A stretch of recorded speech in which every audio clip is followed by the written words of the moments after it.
The Buffalo Bills just got a triple dose of good news. Hey, thank you for clicking on this video. Thank you for stopping by today. My name is Collin. This is Crack the Table. Every single day, breaking down Buffalo Bills content. If you're watching these videos and you haven't joined our community yet, just hit the subscribe button already. But that being said, also, if you smash that like button, it helps these videos get out to more and more Buffalo Bills fans. It helps me out. I'm a smaller creator, just getting started here, like literally not even 6 months in, guys. But that being said, three things that I want to break down today. The first one, the cap situation just changed. We just added about $25 million to the annual cap. There's some implications on the roster for the Buffalo Bills, some great ones, some even strategic advantages that Brandon Beane could utilize that money. Also, I want to talk about a move the Bills just made that absolutely is going to unlock Josh Allen going into 2026 and frankly, put him in a position to not just to be Superman, but to also be whoever a superlative is a Superman.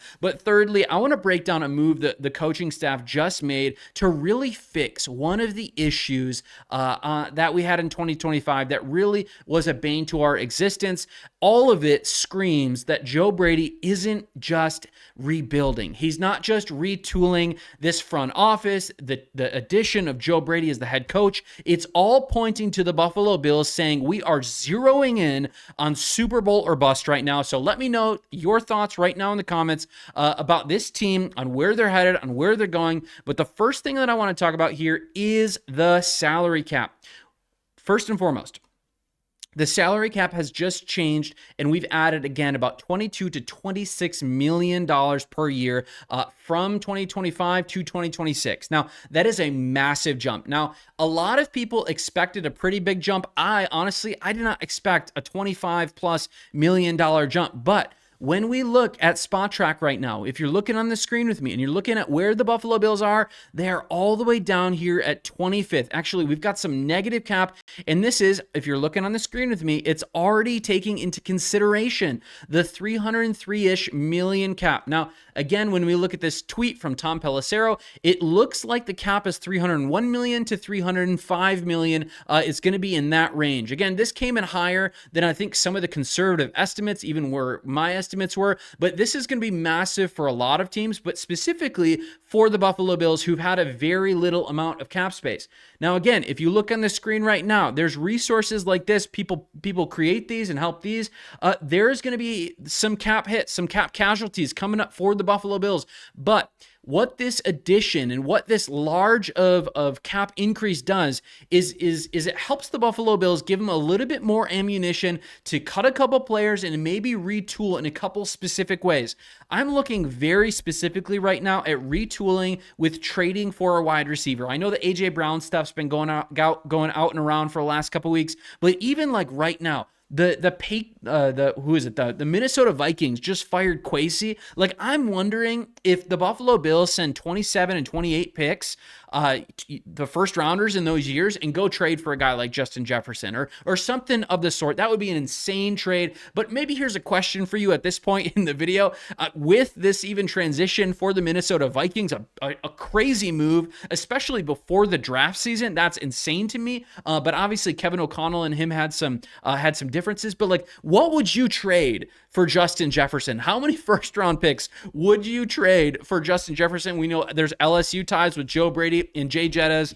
Man, that would be an insane addition to this team. But again, we've got some guys on our team that are absolutely going to be cap casualties, but it also gives us a little bit more, about $26 million more of flexibility to add pieces that maybe we couldn't have afforded otherwise. Again, championship windows can close fast if the cap really constrains you. But in this case, cash is absolutely king, and the Buffalo Bills just got more of it. So that being said, money alone doesn't buy you championships, but you know what we did just buy is a new offensive coordinator, and frankly, a little older one, but a very shiny one nonetheless. We just hired Pete Carmichael, which is our second dose of great news. This guy is one of the most experienced offensive coordinators in the entire league. Let's just break him down a moment. This move is much deeper than I think anyone even wants to admit it. Let me give you 4 reasons why this guy is elite. 1, he's got a proven championship pedigree, plus even some fresh success. The championship pedigree starts with New Orleans. He had 15 plus years with the Saints under Sean Payton, which if you remember, Sean Payton and Joe Brady have got a connection, as well as Carmichael now and Brady have a connection. We'll talk about that in a moment, but this is a not a one-hit wonder guy. This is a guy who is 15 plus years under Sean Payton with sustained success at the offensive coordinator position. The Saints won the Super Bowl in 2009 under his leadership. Saints offense ranked top 10 in points per game for 11 of his 14 years. So we're getting a guy who's got a proven level of consistency. He helped make Drew Brees a perennial MVP candidate, and we know how many passing yards Drew Brees continually have. Not only that, amidst all the roster changes with Marquise Colston, with these different types of running backs, with the Jimmy Grahams of the world, he absolutely was able to adapt to utilize weapons really, really well. Here's the kicker, though. He's not washed up. In 2024 and in 2025, he was also a coach with the Denver Broncos under Sean Payton, and he absolutely helped Bo Nix take that year 2 jump and really put him in a position to have really great success down the stretch of the season. Now we know that Bo Nix had the injury, but again, he really allowed Bo Nix to excel. Again, he gets now with Josh Allen, a quarterback in his prime with elite physical tools. He gets not a project like a Bo Nix, not a rookie quarterback, but he gets a guy who just needs maybe a little bit of refinement. And even some of the things that we look at with Josh Allen right now and the ways that we want to see him excel in this upcoming year is we want him to own the line of scrimmage in the pre-snap calls. He didn't do that as much this year as he did in 24, but plus Carmichael gets to work within an elite infrastructure, right? The offensive line is elite. James Cook is elite. Dalton Kincaid, he's got the PCL injury. We'll see what happens with him next year, but Dalton Kincaid is one of the best tight ends. And if you look at, again, how this guy used a guy like Jimmy Graham in the years past, I'm very excited for the next step of ascension for Dalton Kincaid. But the bottom line, championship experience for this guy. But a second point, again, people miss this. Joe Brady's NFL foundation really came with the New Orleans Saints and under this guy right here. So Brady was an offensive assistant to this guy directly under Pete Carmichael. Carmichael was was one of his earliest mentors in the NFL. So why does chemistry matter? Brady, of course, as a first-time head coach, needs a guy he can trust, needs a guy who he has a relationship with, needs a guy who he can communicate really well. There's not a learning curve in relationship to these two guys. They're going to be speaking the same language. They're going to be in the film room together. They've already been in the film room together, right? Communication breakdowns can cost playoff games, especially down the stretch, but having an OC and a head coach, especially in this role where the offensive coordinator is not calling the plays, is a massive advantage. They're going to be on the same wavelength, and so there's an absolute instant trust factor, and it's going to be incredibly helpful. Brady knows how to maximize the strengths of Carmichael. And vice versa. It's going to be very clear very quickly that this is going to be an offense that stays similar to how it was in years past. And I anticipate, as I said previously, that there is going to be greater and new wrinkles. Not only this, just our third reason here briefly, is that this is absolutely a perfect fit. Carmichael has been an offensive coordinator under Sean Payton, as I've already noted, where Sean Payton was calling the plays. That's the same situation that he's walking into right here.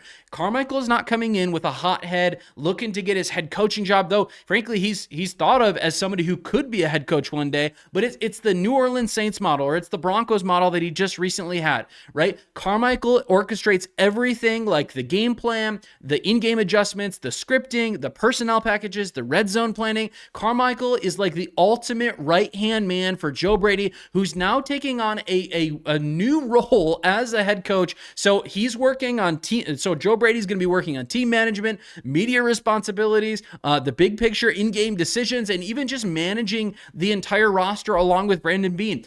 Carmichael comes in and takes away all the offensive coordinator stuff with an elite level of communication, with a history, with 15 plus years of offensive coordinating. This is an incredible addition. Again, bottom line here for the third reason, a veteran coordinator managing the offensive machine, a young head coach with a guy who knows him, who trusts him. But again, both men are operating at optimal roles. Again, maximum efficiency with this. But a fourth one, it again is this. I think that that Carmichael, even more than what we saw with Brady, and even more than what we saw with Brady in the conservative maybe offense of Sean McDermott, we are going to see Josh Allen in his final form. He is going to absolutely transcend in this next year. We just saw the consistency and the elite play of Drew Brees in multiple different variations of that Sean Payton offense. The red zone usage of Josh Allen, I think, is going to adapt a little bit and change a little bit and actually become better. His pocket presence is going to become better. I believe he's going to take less sacks. Also, with the Pat Meyer addition, that's going to be another great addition for us. But again, the pre-snap recognition is going to increase under this guy. We've seen it multiple times with Bo Nix. We've seen it now with Drew Brees. We've seen it with a lot of guys who are elite pre-snap recognizers of the defense.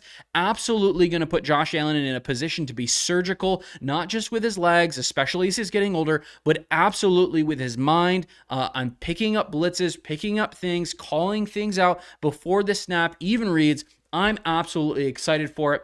Again, a quote from by Drew Brees in 2022. Hansel posted this. He says, "I'm confident in his ability not only to call plays, but he becomes the guy who does a lot of the install, kind of running the practice on the offensive side." In other words, as I even just noted a moment ago, Carmichael is absolutely coming in not to make a name for himself, but to take all the weight and all that responsibility that was on Joe Brady and put it on himself and be just a Batman and Robin situation. He's putting Joe Brady in a situation that he absolutely can succeed in. But the last piece of news that I want to get into is that we just hired Jeff Rodgers as the special teams coordinator. Now, a couple quick things with this, right? We've got the roster money, we've got the money that we just added with the cap, we've got the addition of the offensive coordinator, but we've just made really a top 4 position in the entire Bills organization right now for the coaching staff is the special teams coordinator. He's probably the 4th most important. Now, we still have to wait for the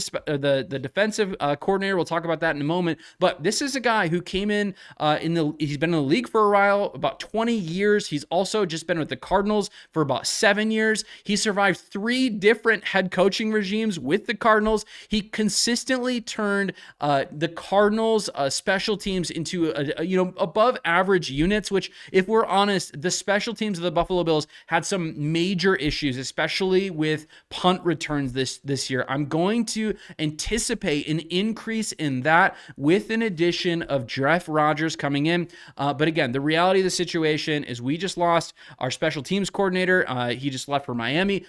Bills need stability and really proven excellence. Again, you don't want a young gun coming in at this point to add a bunch of wrinkles and something for Joe Brady to manage. You want a guy who can come in and who can absolutely be a sure hand with a coaching turnover at this stage. One mistake can end your season. You don't want to have a loss off a special teams issue. Again, special teams play can absolutely swing games down the stretch. So 3 awesome pieces of news. The cap increased. We've got opportunities galore to spend some money here. Maybe we trade for a receiver. Maybe we go out and get somebody and add some void years on some other contracts. We add an offensive coordinator with amazing proven track record in the NFL, who has great connection with Joe Brady. We add a special teams coordinator who absolutely could, in a lot of senses, stabilize some of those issues that were really bottom tier in the league, but also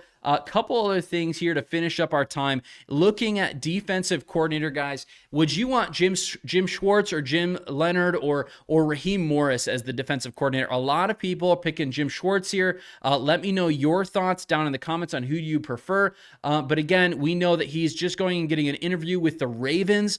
He hasn't been in for his Bills interview yet, which is very interesting. I think if he comes to the building, specifically Jim Leonard or Schwartz, even though he's still in contract with the Browns, if Jim Leonard comes to the building, you offer that man $5 million or whatever it is a year to get him to come and to stay. But again, just last thing, maybe just a draft thing, keep it in mind. The Buffalo Bills will not have any comp picks, so we've got what we got, and Brandon Beane is positioning himself for the draft right now. The Senior Bowl is going on. There's going to be a lot of draft talk coming up. We got to get these coordinators in place. Specifically now, the defensive coordinator. We'll see if we have any other turnover on the staff. But in all of it, hey guys, thanks so much for watching to the end. It's a blessing to me. It's a blessing to my family when you watch these videos, especially when you like them, when you even drop a Go Bills down below. It supports me. It supports my family. Hey, but in all of it, have just a wonderful evening. Have a great Friday and a great Saturday, great weekend. God bless, and Go Bills.